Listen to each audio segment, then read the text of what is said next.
Alrighty, welcome everyone to another exciting edition of American Studies 201, and welcome to this lecture where we'll talk about the image of the frontier in relation to the American Revolution, how the American Revolution comes out of first a conflict known as the 7 Years' War, and then how the American Revolution also is itself a frontier conflict driven by, again, images and ideas about us and them.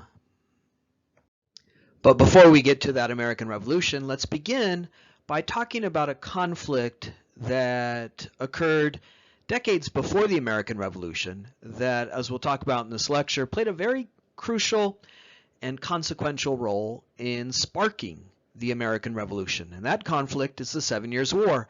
It is yet another frontier conflict here in the colonial period. We've talked about so many, from the Pueblo Revolt of 1680, Bacon's Rebellion, King Philip's War, the Pequot War, another conflict between colonists and Native Americans that occurred in the colonial period, the 7 Years' War, which in some ways could be understood as the First World War because battles were fought all over the globe. It's not called World War I. That's a conflict that begins in 1914. But if you want to define a world war as one in which battles took place on continents all over the globe, the 7 Years' War could be described as the First World War, as battles were fought here in North America, in Europe, and even in Asia, when the Spanish colony of the Philippines was briefly taken by the British. So it could be described as the First World War. This was a major global conflict between the most powerful nations on Earth. It's known as the 7 Years' War in world and European history. You may have learned about it in school as the French and Indian War. Now, both of those names don't really work very well. You look at the dates here, 1754 through 1763, and even someone terrible at math like me, there was a reason why I was a history major, can tell you that's not 7 years, that's 9 years. The other term we have for this conflict is the French and Indian War. You may have learned about that in prior classes.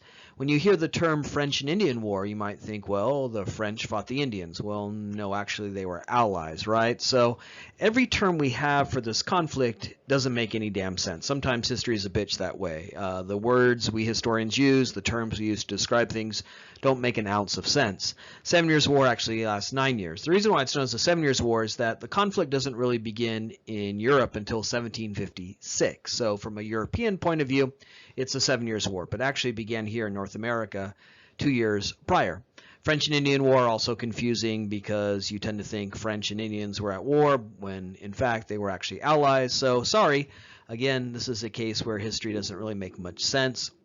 The 7 Years' War could be understood instead maybe as the First World War, but it continues to be known as the 7 Years' War. Here in North America, it pitted the French and their Indian allies against the English colonists, who by 1754 were pressing further and further west. This allows us to pull in some insights, some threads that we've been developing over our first few weeks together. We have talked about how the English would eventually become the most populous of these various European efforts, growing in population, how hundreds of thousands of colonists came, all of them intending to be permanent settlers, and all of them seeking land, land, and land. So this is something we've talked a lot about in previous lectures. This is certainly a big part of the story of King Philip's War and its representation in the Lepore book. The English came for land, land, and land. They attracted hundreds of thousands of settlers. They came in the New England colonies as families, and that meant their population grew almost immediately. And as their sons came of age, they wanted land, land, and land, and so they pressed out onto the frontier. In the late 1600s, that leads to conflicts like King Philip's War, King William's War, and by the 1750s, the population continued to grow, continued to expand westward. Their confidence was buoyed by victories against Native Americans and their sense of us, their sense of solidarity, that idea of themselves as civilized in contradistinction to Native Americans as they saw as uncivilized, that idea of us versus them, that idea of a frontier, a boundary separating us and them, well, that too strengthened, as we've talked about in previous lectures. So they're growing in population.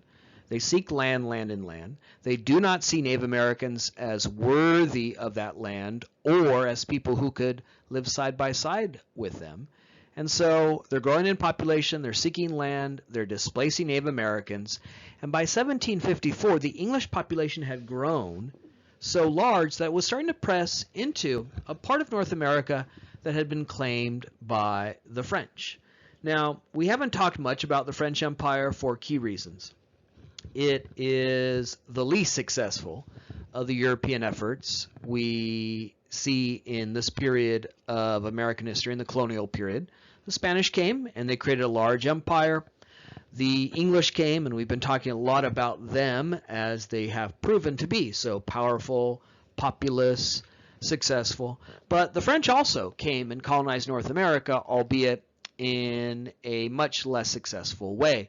The French would ultimately claim a huge empire through Canada, the Great Lakes region, all the way further south to the mouth of the Mississippi River. We can see the markers of this on our map today. We have a state in the United States named after a French king, Louisiana. When you learned your state capitals in 4th or 5th grade, you may have wondered, why does Iowa have this funky state capital, Des Moines, with all these S's you don't pronounce? Well, it's because it was founded by the French. The French claimed a large region from frosty old Canada through the Great Lakes region, all the way eventually down to the mouth of the Mississippi River in an area that to this day is named after a French king. Though they claimed a huge territory, they were never able to convince their people to come and actually populate that region. The French were not interested in coming to America because Canada and other parts of North America claimed by France had a very terrible reputation in the mind of the French. They saw it as cold, frosty, miserable, filled with Native Americans who would resist French colonization. There's no gold or silver to be had. It's hard to farm in that region. So there was very little in terms of pull factors drawing people to New France, and there was very little in terms of push factors compelling the French to leave. France was a much larger nation than England relative to its population size, and that meant that the French citizens could find land in their own country. Why get on a boat, sail across the Atlantic, risk your life, if you could stay in France and find abundant land there? If you wanted to be a landowner in France, you didn't have to get on a boat, sail across the Atlantic as the English did. All you had to do was move out to the French countryside. So the French could never compel enough of their citizens to come to New France. France couldn't subpoena people to come to North America. It was a part of the world that the French found as forbidding, as again frosty and miserable, and there was very little compelling them to even come to New France. So the French established an empire. The markers of that, again, can be still seen on our map to this day, but they are very unsuccessful. To make their empire successful at all, they had to partner with Native Americans. They entered into an alliance system with Native Americans. The few French who did come wanted to hunt beavers and weasels and other critters for their pelts, which were coveted in Europe. In Europe, in the 1600s, the end-all be-all, the great fashion statement, was to rock a beaver hat. You know, if you walked down the streets of Vienna or Paris wearing a beaver hat, you had made it. This was a great status symbol. And because of that, all the beavers and weasels and other marmots in Europe had been killed, had been hunted to extinction. So the French find this place across the Atlantic, America. They claim this huge territory that happened to be filled with marmots and beavers and weasels. And that was really the only economy of New France. No gold, no silver, hard to farm in that region. So the few French settlers who did come came to hunt beavers and weasels and sell their furs and pelts in the high fashion markets of Europe. But in order to gain access to those hunting grounds, in order to gain access to the vital waterways, rivers, and lakes that they needed to extract those pelts and furs, they had to enter into alliances with Native Americans, because so few French settlers came. Now, do not mistake this for the idea the French were the nice ones. Ooh, they entered a partnership. They made alliances with Native Americans. No, the French don't do this because they're nice. The French, like all European powers, saw Native Americans through that lens of the discourse of civilization that saw Native Americans as backward, savage, uncivilized because they weren't Christian. The French didn't do this because they were the nice ones. They too harbored the same prejudices against Native Americans that the Spanish and English harbored. The French do this because they had to. There's just so few of them. They could not overwhelm Native Americans. They could not do what the English are doing, grow in population, war against Native Americans, displace them. They couldn't rely on pathogens to decimate Native Americans because, again, so few French settlers came to introduce such pathogens. So they entered into alliances, and that's why in the 7 Years' War, or as it's also known, the French and Indian War, the British are fighting the French, but also their Native American allies, because the French had long cultivated alliances with Native Americans, not just to gain access to hunting grounds and methods to hunt and procure valuable pelts and furs from this region, but because the French relied on Native Americans for defense. There were so few French settlers, so few French soldiers in New France. The entire French Empire was protected not by the French, but by their Native American allies. So since the 1600s, the French had been cultivating these alliances, and that meant that Native Americans fought with the French, not against them, as allies, against this onslaught of British colonists. I'm going to switch now to British.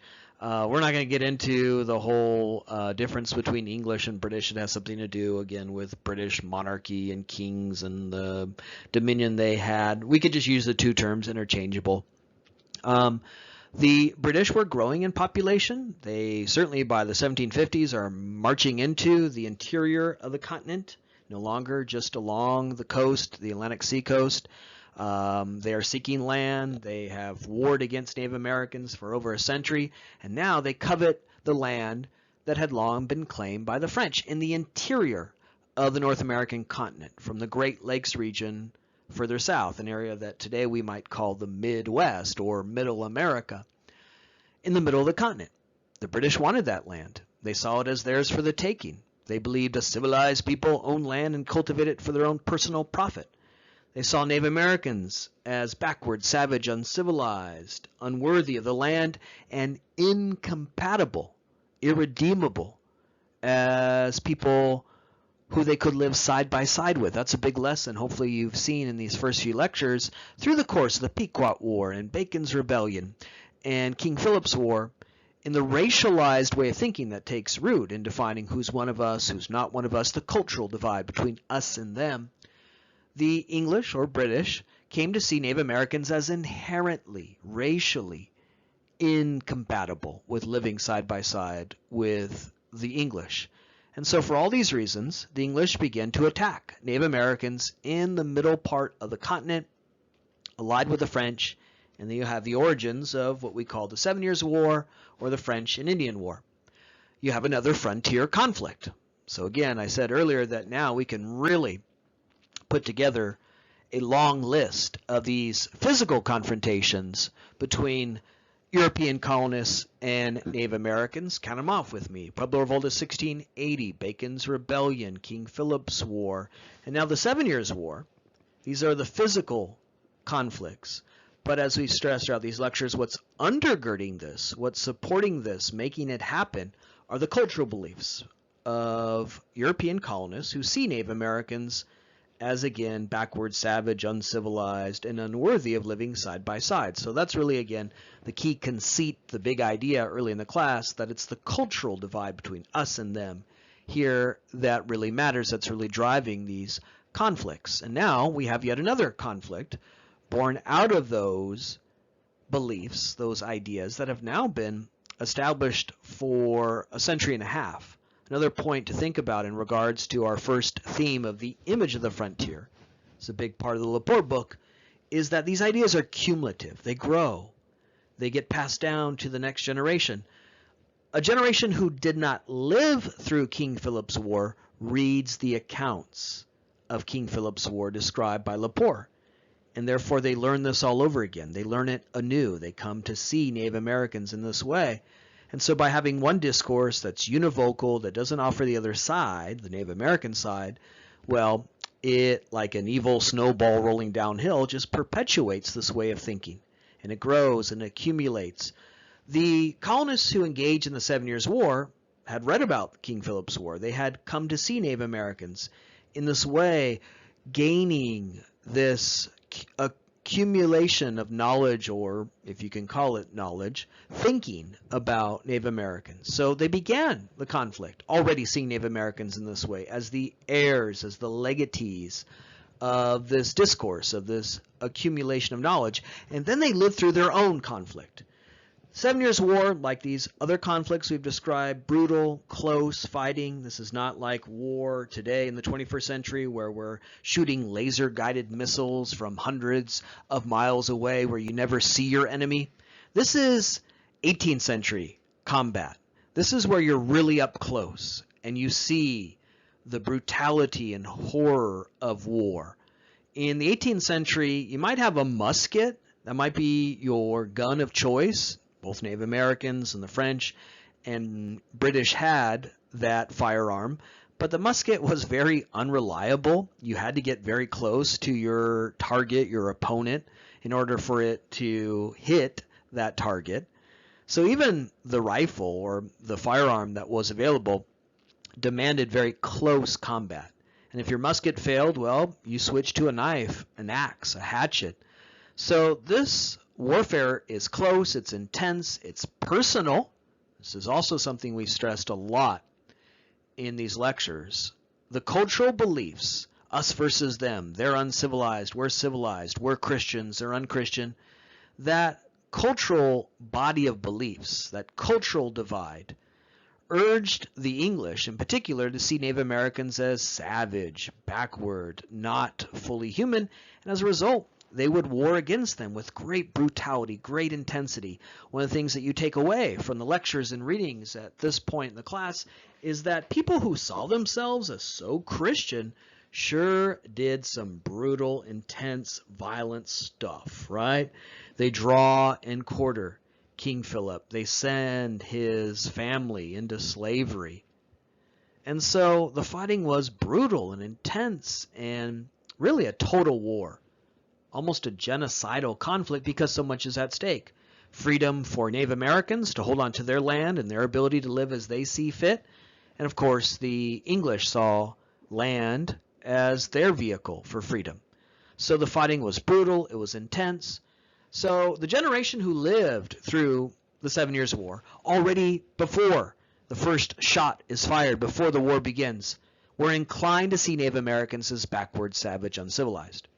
Because that discourse of civilization that had been developing for decades, over a century, influenced them. They inherited it. They came to see Native Americans in that way. And then they lived through their own frontier conflict, which only served to further confirm these biases and prejudices. By the early 1760s, the tide of the war shifted around the globe, with Great Britain ascendant, winning victories on the continent of Europe, sacking Manila in the Philippines and seizing briefly that Spanish colony, and also here in North America racking up a series of victories against the French and their Native American allies, so that by 1763 the war is over. A treaty is signed in Paris that has crucial consequences for world history, certainly for American history, and as we'll talk about in the remainder of this lecture, for the American Revolution that will begin just 13 years later. 1763, this frontier conflict, the 7 Years' War or French and Indian War, comes to an end. And it comes to an end with Great Britain clearly the victor, clearly the ascendant, victorious party in this conflict. Great Britain won the 7 Years' War. In doing so, it would really assume the mantle, the status, for almost the next 200 years of the most powerful nation on earth. As a result of its victory in the 7 Years' War, Great Britain would become the most powerful nation on earth, a status it would enjoy really through the end of World War II, until 1945. Great Britain also, as a result of its victory here in the 7 Years' War, became the great dominant power in North America. One of the consequences of the 7 Years' War is that France gives up its empire here in North America. It gives up its territories. It is the end of the French Empire. So we didn't talk much about the French Empire, mostly because it was so unsuccessful, and it came to an end in 1763. Yeah, Napoleon will try to bring it back, but even he gives up and sells territory to the United States in 1803. So this is it. The French Empire is no more. Great Britain gains all of the land that was once claimed by the French. Now, Great Britain has this clear, open claim to the interior of North America as its population grows, as its population covets more and more land. So at the end of the 7 Years' War, the French will leave North America. Their empire is over. Great Britain will be the dominant power. Spain remains in North America, but it too had to give up territory, and it really recedes. It's really the beginning of the end for the Spanish period of great ascendance as a great power. It too will recede in prominence and power in the decades and centuries going forward. Great Britain is the most powerful nation on earth. It's clearly the big boss, the dominant power here in North America, and it's now claiming all that landed land that was once part of the French Empire, so it has greatly expanded its holdings here in North America. The consequences of this, the great victory of the British, were disastrous for Native Americans. One, they had lost their French ally. The French are gone. They give up this territory. They pack up and go home. And so the French aren't here to serve as a partner and ally for Native Americans in the region, and also as a key buffer against further British penetration and incursion into these lands. So we'll talk about more in just a moment. After the 7 Years' War, the British are victorious. They are ascendant. So they are eager to gobble up that land that you saw on the map just a moment ago, all that land further west that had once been claimed by the French. And also, as we'll talk about, they were more united than ever before and more convinced than ever that Native Americans are backward savage, as they had lived through another frontier conflict, confirming those prejudices and biases. So these Native Americans in this region are facing this potential onslaught, this deluge, this flood of British colonists who are so eager, so ready to pour into this region. And the French are gone. They've lost their buffer against that very eager penetration into these lands that now seems to loom with the French exit and the sensibilities and beliefs of the victorious British. The Native Americans in this region, through the history of the French Empire, had been largely autonomous. Yeah, the French were there, but again, there's so few French there. The French were never able to overwhelm Native Americans in this region, enslave them, or to unleash a wave of pathogens that would have decimated the Native American population.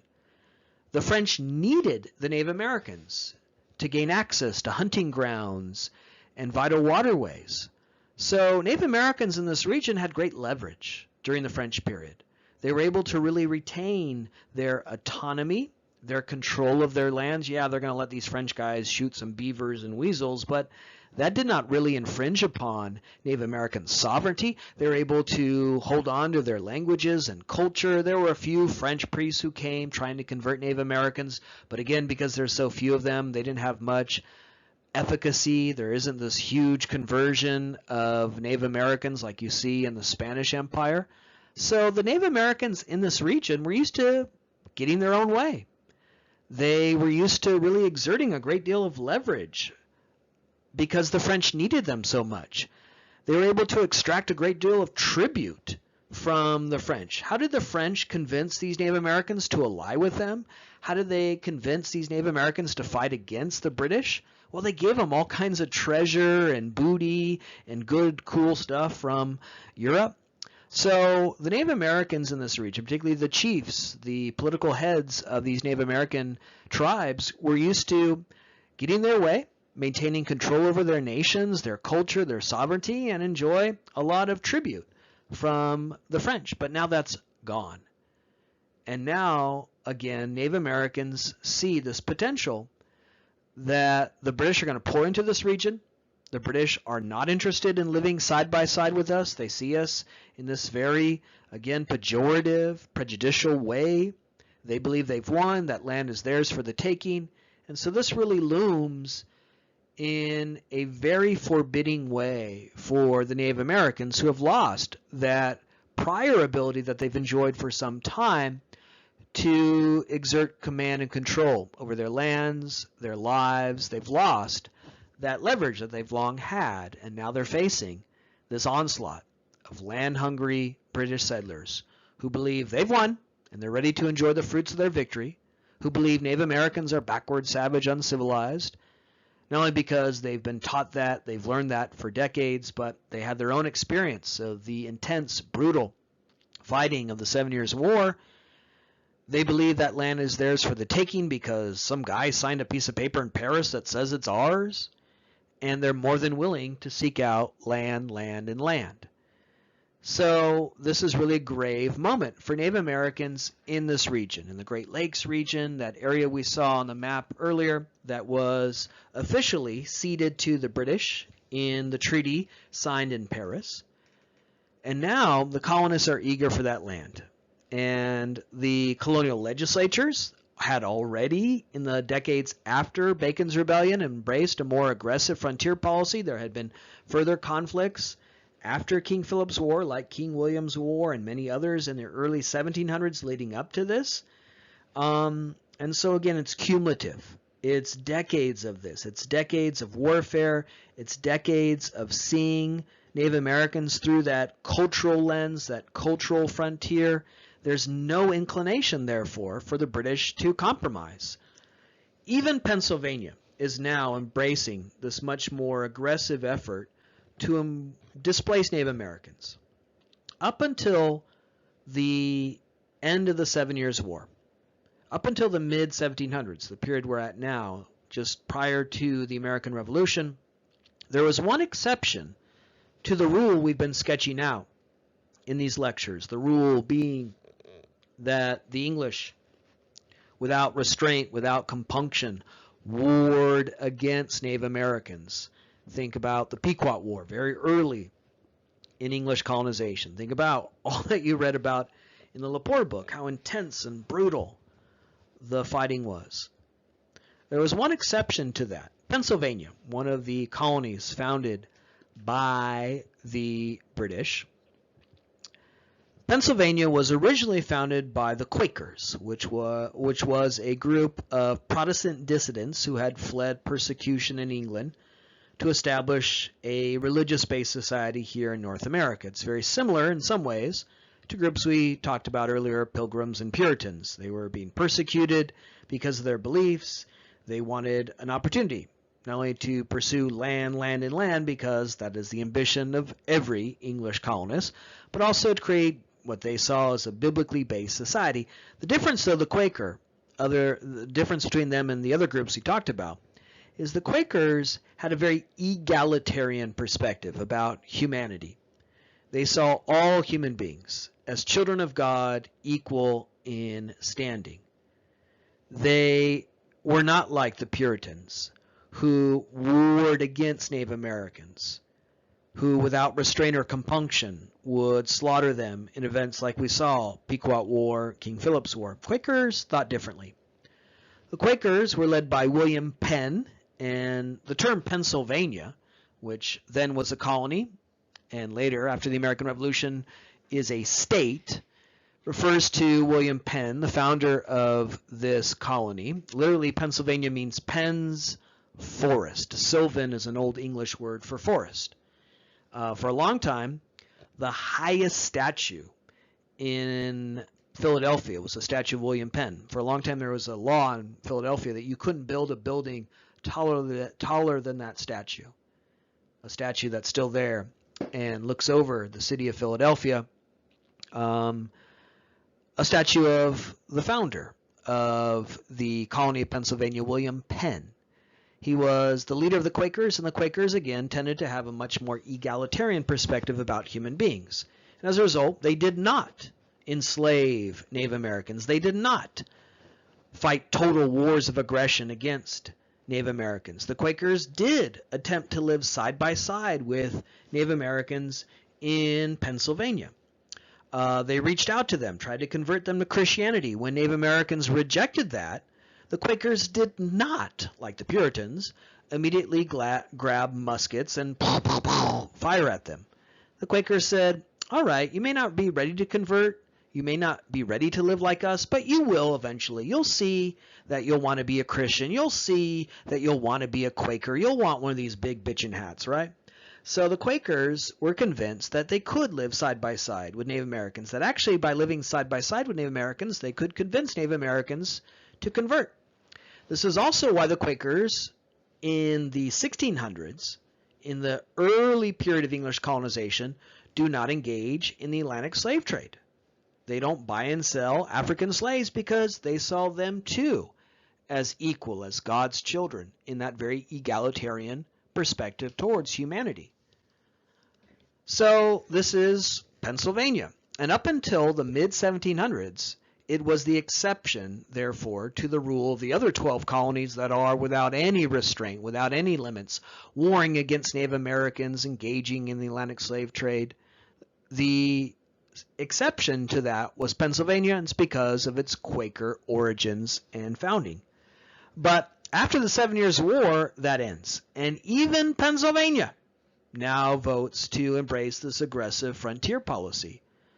By 1763, we are no longer the first generation of Quakers like William Penn, who may have been much more religious and idealistic in their orientation. We're on the great-great-grandsons of William Penn, and they want their land. They fought in the 7 Years' War. They had come to see Native Americans not as equals, not as people they were willing to live side by side with, but like the other 12 colonies, they were seen as, again, backward, savage, uncivilized, and unworthy of living side by side. So it's very telling, it's very revealing that this next and final domino falls. It's very telling and very revealing that Pennsylvania now is also on board with this very aggressive frontier policy. The Quakers who were in charge, the descendants of the original founders of the local legislature, vote to embrace an aggressive frontier policy. Or if they don't vote for it, they're removed and replaced by people who will. The citizens of Pennsylvania wanted their land. They no longer wanted to embrace a religiously influenced agenda designed to live side by side with Native Americans. So the British win in the 7 Years' War, and they want the fruits of their victory. What do they want? Land, land, and land, the same thing they've always wanted. And now, as a result, all 13 colonies, including Pennsylvania, are determined, hell-bent, to seize land in the West. They, too, look at the map we saw a few slides ago and say that land is theirs for the taking. They want that land because, again, they see land as the means by which they are free, able to pursue their destiny, to be independent, autonomous. They want that land because they see the Native Americans living upon that land. Even the colonists of Pennsylvania, no longer committed to those Quaker ideals, see the Native Americans as backward, savage, uncivilized. Again, the cultural image, idea of us versus them. And so this is the fate. This is the looming grave threat posed to Native Americans.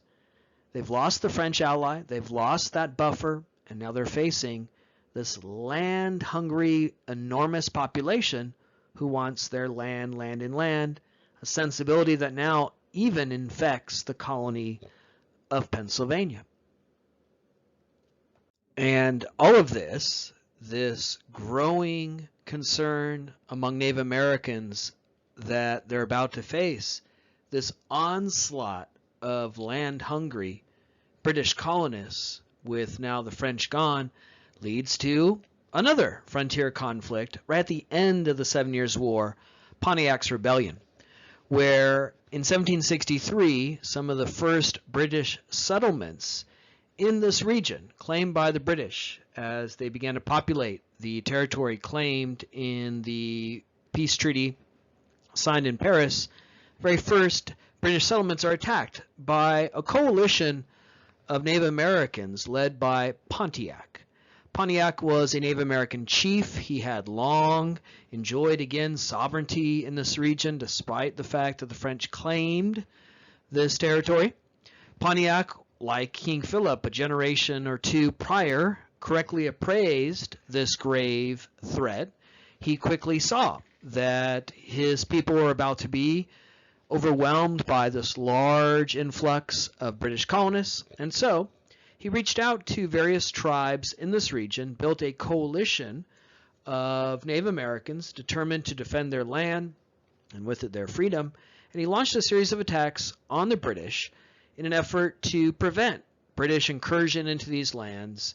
It is very similar to the dynamic we saw in King Philip's War, where Pontiac senses this threat and he hopes to hit the British hard and convince them to back down, and in doing so secure and preserve land, sovereignty, and freedom for Pontiac and his people. So Pontiac's rebellion was an attack led by Pontiac. He was leading a coalition of Native Americans. They were fighting for their freedom as they faced this potential onslaught of British incursion into their lands. Pontiac was a warrior. He was a political figure. He was a leader. But he was joined in this effort to build a coalition of tribes by a religious leader, Neolin. Neolin was a shaman, a religious leader, and he appealed to Native Americans in this region based on a sense of cultural concern, cultural peril and danger, that with the British came British language, culture, the Christian religion.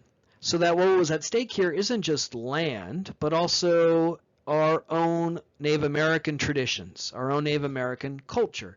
Neolin activated that concern, that fear among Native Americans. Neolin was a key source for Pontiac in his efforts to build a coalition, as Neolin appealed to Native Americans who feared this form of a threat, a cultural threat. That with the British came English language, English customs, Christianity. What we might lose here is not just our land, but our very ways of life. So that too was a big part of Pontiac's rebellion, because Neolin helped to build this coalition, convince Native Americans that we have a lot at stake, a lot to fight for, more than just land, our traditions and our culture.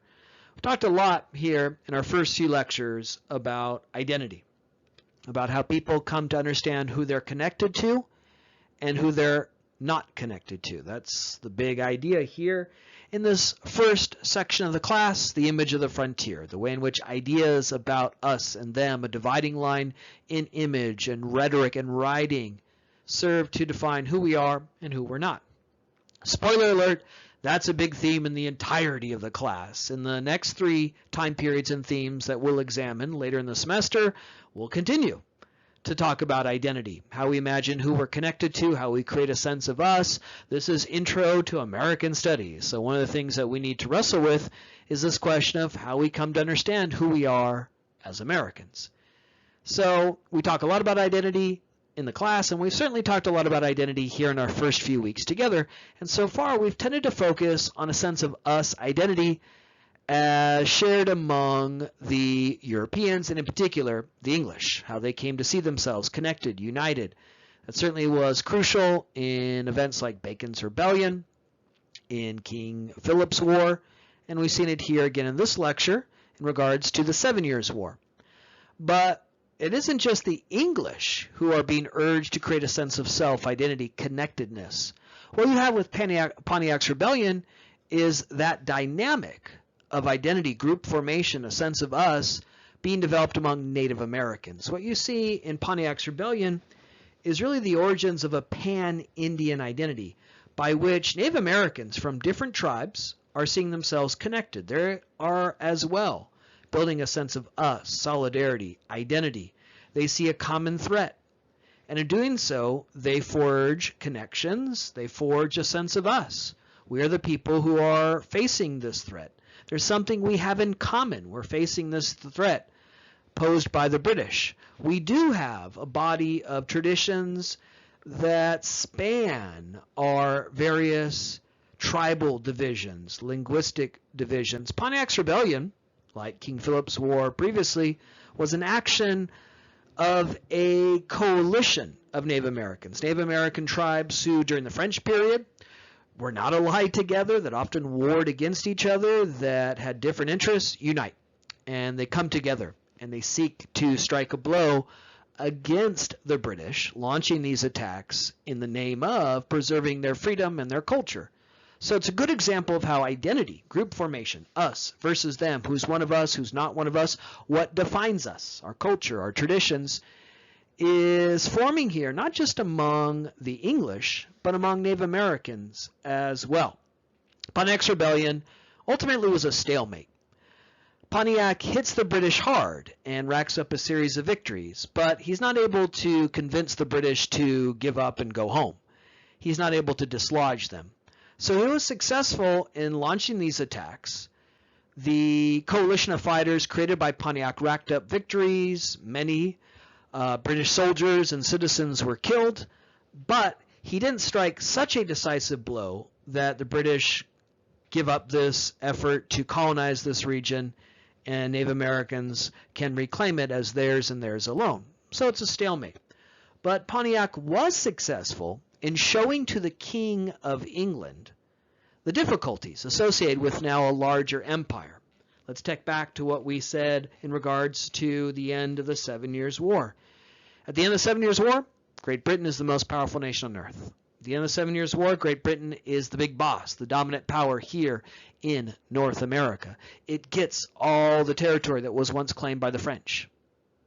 But now it has to administer, rule that larger empire. As we already said in regards to the Spanish, having a large empire is as much a liability as it is an asset. Because when you have a large empire, you have to run it, you have to control it, you have to manage it. Pontiac's rebellion demonstrated how hard that was going to be to control this now expanded empire. It demonstrated that the Native Americans in this region, who again during the French period were used to having their own way, used to enjoying sovereignty, weren't going to be willing to fall over and accept British rule. They were going to fight. So as a result of Pontiac's rebellion in 1763, everything seems to be happening in this 1 year. The 7 Years' War ends, Pontiac's rebellion takes place, and also in 1763, the King of England draws a line, proclamation line. And he says, don't go any further than this line to his citizens, to his colonists. He says to the colonists here in North America, don't go past this line. Don't go past the Appalachian Mountains. Because if you go out there, the Native Americans will resist, fight back, and that's a big problem for the king. It's a big problem for me, the king, because in 1763, Great Britain may have just won a great victory. It may now be the most powerful nation on earth, but in order to win that victory, it went deep into debt. In 1763, Great Britain is deep in debt. It now has a larger empire to manage and control while facing dwindling resources. The king did not have the resources needed to build forts and send soldiers to protect citizens, colonists who might be pouring into that region. There are a lot of Native Americans, like Pontiac and others, who are going to fight to hold on to their land. So what the king wants to do is hit the pause button. He wants to hit the pause button so that he can prepare to control this larger empire. If he allows his colonists to just flood into the region, well, you'll get more problems like you see with Pontiac's rebellion. So let's hit the pause button. Let's do this in a way that is orderly and successful. King says, I got a lot of problems back here in Europe. I got a lot of debt. I'm not able right now to facilitate a further expansion and colonization of the Ohio Valley and the area claimed in the peace treaty in Paris. So he draws a line, says, don't go past that line. You go past this line, it's trouble for me. You go past this line, and we have all of these conflicts with Native Americans. Well, what has the king just done? He's told his colonists they can't have the one thing they want more than anything else, land, land, and land. This is how the end of the 7 Years' War, and in particular the actions of a Native American, Pontiac, would really set in motion a growing divide between the colonists and the king, the colonists and the crown, that will lead to the American Revolution. This is how the American Revolution can, in part, be seen as a frontier struggle. Well before the Stamp Act, well before the tea tax and the Boston Tea Party. As early as 1763, you have this divide between the interests of the colonists and the interest of the king, which will eventually lead to rebellion and revolution. And the first source of that divide, the first event that sets that divide in motion, this proclamation line, where the colonists say, we want that land, we fought for that land, we won, that land is ours for the taking, the Native Americans in that land don't deserve it, and that land makes me free. The king says, no, no, no, no, you can't have that land because it's a big problem for me. You go out there, you war against Native Americans, and now I've got to send my soldiers, I'm deep in debt, I got big problems here in England and throughout Europe. Let's wait. Draw this line and we'll do it later. Well, that will raise and develop a growing cleavage and divide between the colonists who want that land and associate that land with freedom.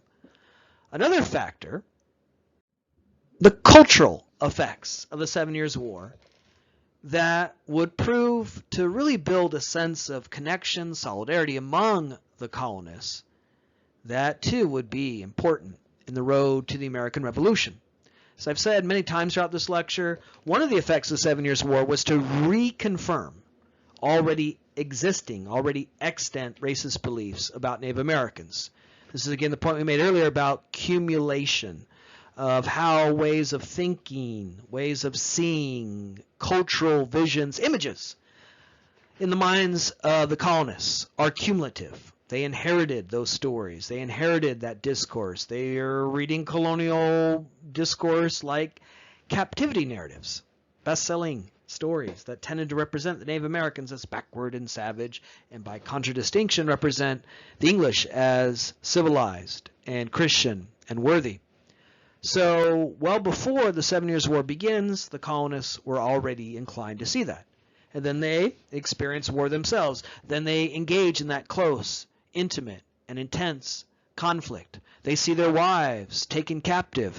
7 Years' War, unsurprisingly, spawned a whole new genre, a whole new spasm of writing, a whole new batch of captivity narratives. So again, the evil snowball rolls downhill. That already existing sense of prejudice, racism deepens. That already existing sense of we can't live side by side with them. They're so different than us. We are civilized, they are uncivilized. That only amplifies. So that was one effect of the 7 Years' War. That's why the colonists would, without restraint, without limits, want to take that land that the king is now saying, you can't have. Drawn a line. Another cultural effect of the 7 Years' War, it's really the first time where the colonists engage in a common experience, a common activity. All 13 colonies united against the French and Native Americans in this conflict. The colonies from the south through the mid-Atlantic colonies like Pennsylvania through New England colonies were founded by different people with different concerns, imperatives. Yeah, they may have all been from England, but they were very different. And the colonies developed different societies. Life in Virginia was a lot different than life in Massachusetts. But now they've had this common experience fighting against Native Americans, common experience fighting against the great foe, the great rival of the British, the French, and it united them. If you're going to have a revolution, write this down for those of you plotting a revolution in your garage. If you're going to have a revolution, you need two things. You need a grievance, something you're angry about. Nobody launches a revolution because they're happy. And as I've already indicated, the proclamation line of 1763 would be the first of a series of grievances, later advanced by things like the Stamp Act, tea tax. But you also need the second necessary ingredient, along with a sense of grievance, is a sense of solidarity, a sense of unity. We're the revolutionaries, we're the people united because of this grievance. And you're seeing that here. You're seeing that well before the Stamp Act, well before the Boston Tea Party, where in the aftermath of the 7 Years' War, these 13 colonies saw themselves united in a common experience. One of the great ironies of the American Revolution is that just before the Revolution, the people who would lead the revolution, the people who would declare their independence, take up arms against the king, the crown, and Great Britain, just before that transition to rebellion, thought of themselves as British, very British, British squared, uber British. The 7 Years' War was a moment for chest-thumping, flag-waving patriotism. The British had defeated their rival, the French. The British were now the most powerful nation on earth. The British now assumed all of that land, its victory in the 7 Years' War. So in 1763, the colonists here, in places like Pennsylvania and Virginia and New York and Delaware, felt very British. It's only later when their British identity, their British rights, their sense of rights associated with being British, are threatened, trampled upon, infringed, that they will, over time, develop a new identity as Americans. But right after the 7 Years' War, this was a common bond, a common thread, a common bond of affinity shared by the colonists. We're the British who helped defeat the French, whether we were here in America or in the mother country. Another cultural effect of the 7 Years' War was that by intensifying this British identity, it furthered the sense of rights, freedoms associated with being British. So if the colonists feel that they're very British, British squared, British times 10, in the colonial societies established by the English, there was this overarching belief shared by all colonists that being British, being a British citizen, means that you're entitled to certain rights. This is very unique among the English who colonized. The Spanish don't have this body of beliefs. The French don't. There's this long tradition in English culture law, going back to the Magna Carta, that being a British citizen entitles you to certain rights. Things like protection from an abusive government, trial by jury, habeas corpus, representative government. That's why as soon as the colonists came, they established local legislatures. Now, these weren't democracies. They weren't local legislatures that represent representative government, maybe the way we might think of it, where everyone has a say, everyone has a vote. In the local legislatures established in this period, the only people who could vote were white male property owners. And the only people who could serve were white male property owners. So representation was limited based on race, gender, and wealth as well. But those legislatures were established, and they were part of a British tradition that British people deserve a representative government. So you had the creation of things like the House of Burgesses and others representing the interests of the colonists.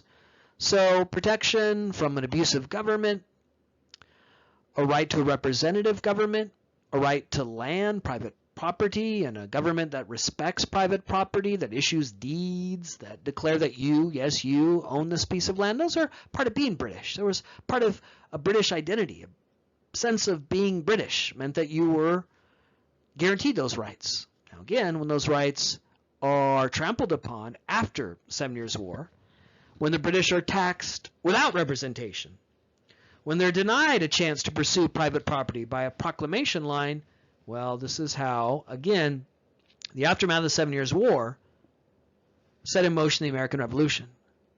We just won. We won a great victory. We feel very British. And being British means you have certain rights.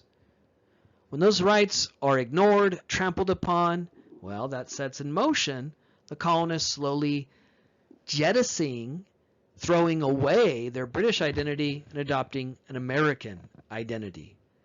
So the beliefs of being British were associated with land, they were associated with private ownership, private property, and that sense of freedom that came with owning land. One thing that we've stressed in these early lectures, what compelled the British to get on boats and sail across the Atlantic, what was really below the surface of land, and land, is what land meant, what it symbolized. Freedom. Own land, chart your own course. Own land, you're in charge of your fate. Own land, you are not dependent, you are independent.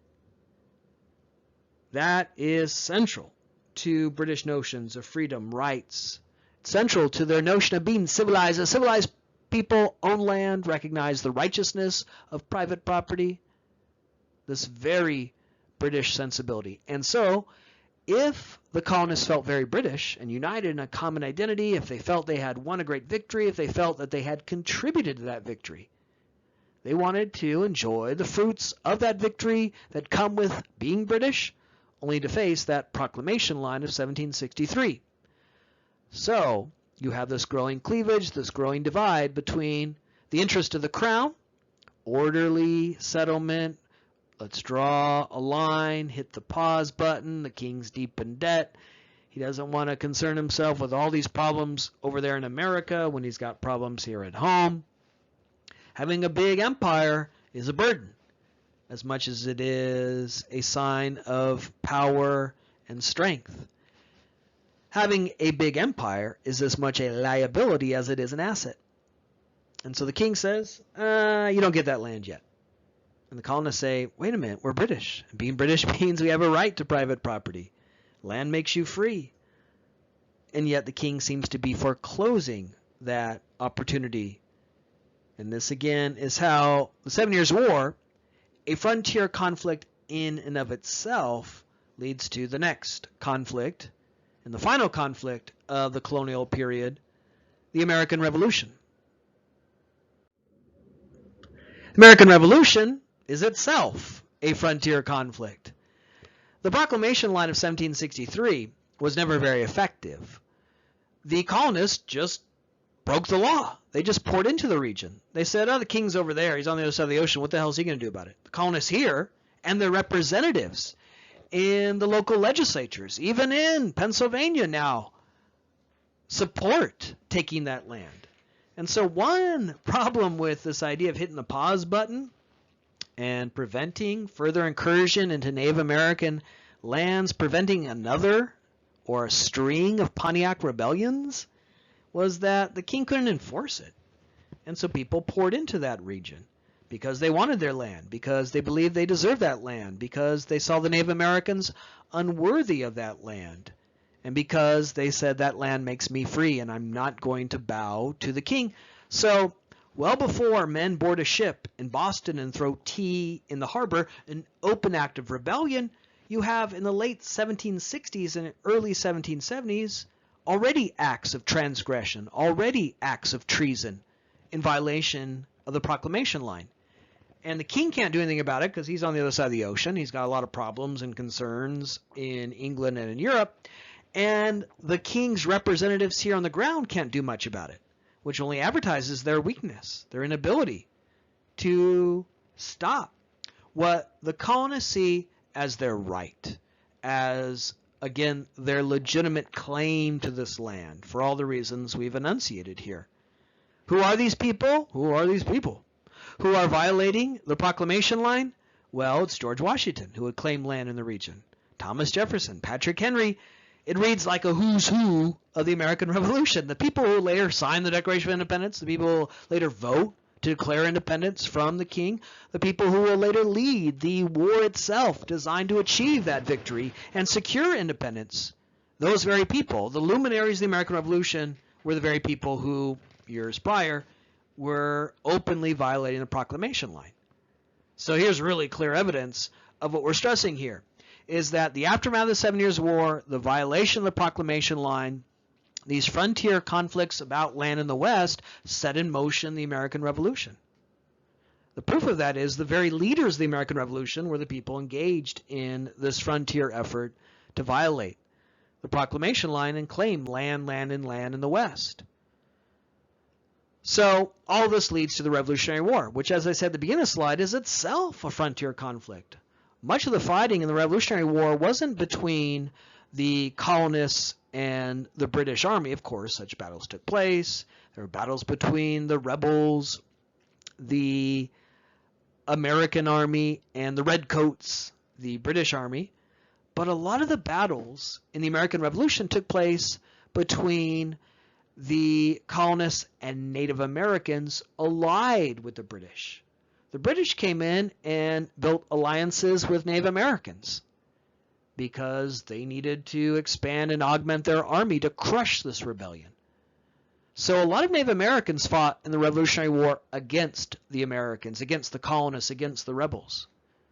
And so you can add this conflict to this long list now we've had of conflicts, wars between Native Americans and English, soon to be now Americans, from the Pequot War, Bacon's Rebellion, King Philip's War, King William's War, 7 Years' War, Pontiac's Rebellion. The American Revolution, though it's often in our imagination a war between upstart colonists and redcoats, British Army officers. Actually, a lot of the fighting took place between the colonists and Native Americans allied with the British. Also, the British made alliances with African or African Americans, more properly, in promising them freedom, enslaved people. Fight with us, defeat this rebellion, defeat this revolution, and we'll give you your freedom. And so a lot of African Americans fought against the colonists for a different vision of freedom. It really makes the American Revolution a fascinating moment where everyone's fighting for freedom. Both sides, every side, the many different sides of this story. For Native Americans, they're fighting with the British against the colonists because the British have promised to respect their sovereignty. Join with us and fight against the colonists, and we'll make sure you can keep your land. And so you have now, as part of the American Revolution, wars between the colonists and Native Americans. And what characterizes that warfare in contradistinction and difference to the warfare between the colonists and the British Army, the Redcoats, is that the rebels fight against Native Americans in a much more brutal, intense, inhumane fashion, the sort of style of warfare we've seen in things like King Philip's War previously.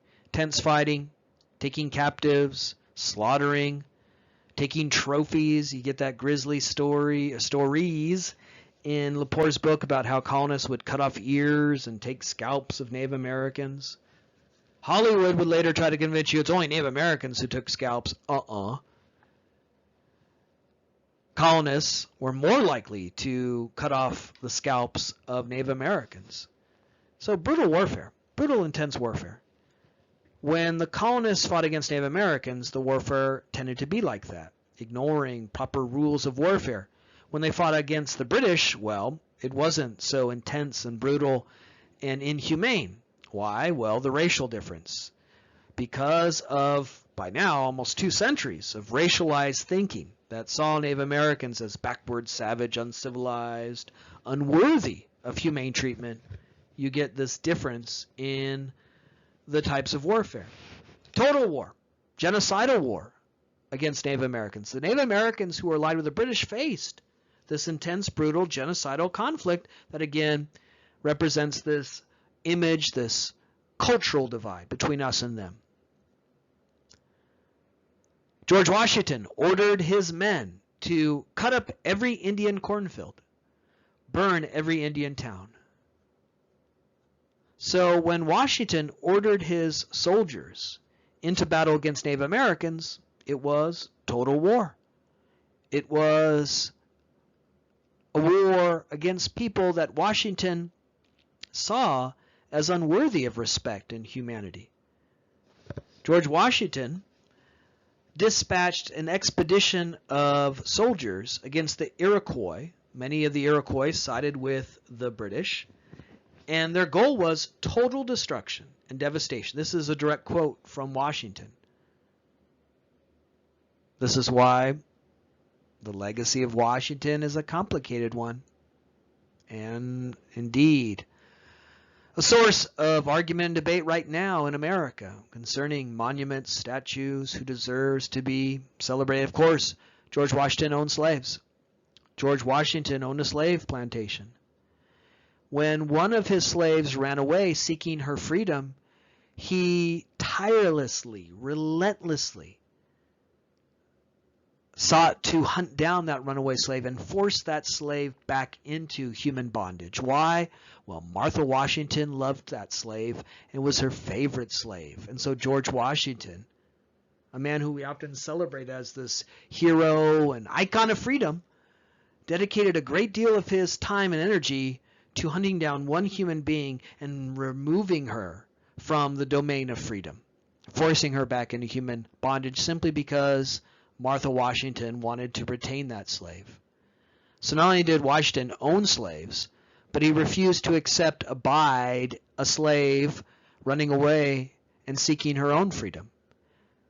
Add to that what you see here in this last bullet point, where in regards to Native Americans, Washington had this point of view that they deserved absolute total destruction, devastation, the capture of as many prisoners of every age and sex as possible, women and children taken captive, sold into slavery, sold out of what would eventually be the United States.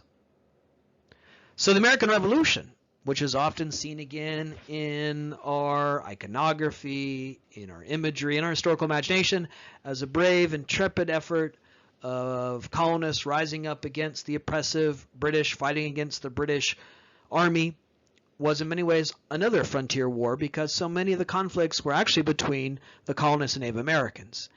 And those conflicts in the American Revolution have the same flavor, the same characteristics, nature, as the conflicts we saw earlier, like King Philip's War. Intense, brutal, marked by all forms of depravity, total war, genocidal war in many ways. This sounds like the Pequot War, remember? Where the effort was to destroy the Pequot, burn down their villages, stamp them out from history. Washington ordering this expedition, total destruction, devastation of their settlements, capture as many prisoners, it doesn't matter. They're kids. It doesn't matter if they're women who aren't combatants. So you can have the American Revolution as another frontier conflict, as well as what we stressed here, that the American Revolution in many ways was sparked by a frontier conflict. When the revolution is over and the United States emerges as a separate sovereign nation, so we're here, we're at the moment that we've been anticipating, the end of the colonial period, as I said at the very beginning of this lecture. At the end of the American Revolution, the British will be defeated and a new separate sovereign nation will be created, the United States of America, which will be our focus for the rest of the semester. At the end of that, the new nation, the United States, learned its lessons from the king. Rather than try to draw a line and say, don't go any further, the new nation, the United States, would instead encourage settlement into those western lands as fruits of victory against the British now, as reward for the sacrifices made by the colonists, in a way of securing a new vision of freedom, still associated with land, land, and land, in a new nation. So the United States, after the American Revolution, doesn't try to stop westward settlement. It encourages it. It facilitates it. It colonizes land in the West so that the colonists who have fought for freedom against the British in a new nation can secure a vision of freedom that again was associated with land, land, and land. However, the new nation United States does this in a very deliberate fashion. They don't just say, go out there and claim the land. They know that that would lead to events like we saw with Pontiac's rebellion. Instead, the effort was to do this again in a very deliberate fashion by fiat, by the passage of laws, like the ordinances of 1784, 1785, where the American government passes laws that establish legal claims to land in this area of North America, in western reaches of the now 13 states, that Native Americans had inhabited for centuries prior to any Europeans arriving, and certainly prior to the United States. But the United States just passes a law and says it's ours now. And we're going to go forward and claim that land. They claim that land and then sell it to individuals who want to own that land. This is really establishing what will be the pattern in American history for the next 120 years, into the late 1800s, into the late 19th century, where the federal government of the United States was funded not by income taxes like it might be today, but by land sales. What happens is that the United States wars against Native Americans, claims their land, and then turns around and sells it to American citizens and later corporations, railroad companies. And that's the major source of revenue. stealing land from Native Americans, selling it to Americans when there's no income tax. There would not be an income tax in the United States until the early 20th century. The major source of revenue for the United States was land sales, and that begins almost as soon as the United States exists, when the ink is dry on the treaty that ends the American Revolution. So laws are passed that says we're going to claim this land, we're going to sell it to our citizens. Native Americans have no rightful claim to that. Here's the ultimate end. It's really not an end, but the ultimate development outgrowth of the process we've been describing, where Native Americans are delegitimized. They're not seen as human beings. They're not seen as worthy of respect. Their land and their claims to land that, again, go back centuries before any Europeans, are just ignored. It's ours now. We're taking it.